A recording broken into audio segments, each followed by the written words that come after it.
jedan život je prošao. Protkan sa puno ljubavi, sa puno prijateljstva, sa puno dobrote, bez ikakve zloće, bez ikakvih skrivenih namjera i šta je znam. I jedna veza koja se ne da objasniti. Nije ljubav, a nije ni samo prijateljstvo.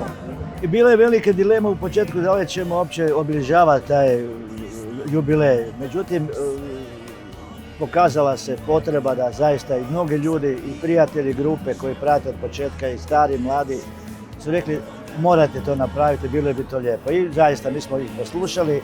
Jednostavno ja više ovo ne bi preživjela. Nema šanse. Ni ja, ni Marinko, ni Zec. Ja se sva tresem. Bila sam na zahodu jedno 6 puta. Sad ću ići opet. Stisnuli su me tak sa steznicima da ne mogu disat. Ziherice su po meni. Ja idem doma. Poljubi me nježno, za ona dobra, dobra, dobra, stara vremena.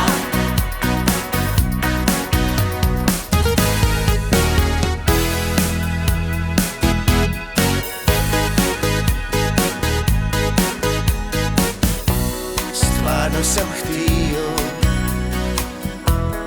vidjeti te opet. Ja znam da će pjevati od prve do zadnje pjesme sve. Dvorana će pjevati sve pjesme. Mi im uvijek damo šansu da oni sami zapjevaju, pa onda opet zajedno. To je jedna sinergija koja je između grupe Novi Fosili i njezine publike postojala od prvih dana kad smo krenuli svirati. I nekako, evo, duboko u meni nešto mi govori da će to biti i večeras tako. Ako i danas postoji način da objasnim sebe, ne želim nikog i sve mi se čini. Ovo je definitivno jedan od većih nastupa ove godine. Ekstremno smo uzbuđene, ne možemo prestati pričati o njemu od kad smo saznale za njega. Pripremamo se sigurno već par tjedana, možda i mjesec dana. Pripremali smo posebnu koreografiju za to, uzele cure iz puno sastava i svi smo uključeni u ovaj projekt, jako, jako veliki projekt za nas.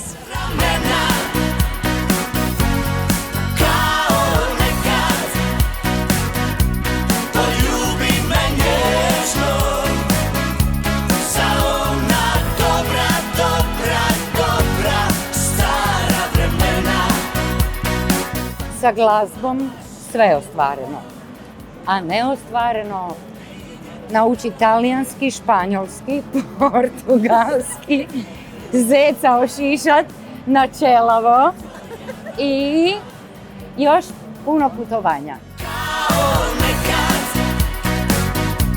Poljubi me nježno.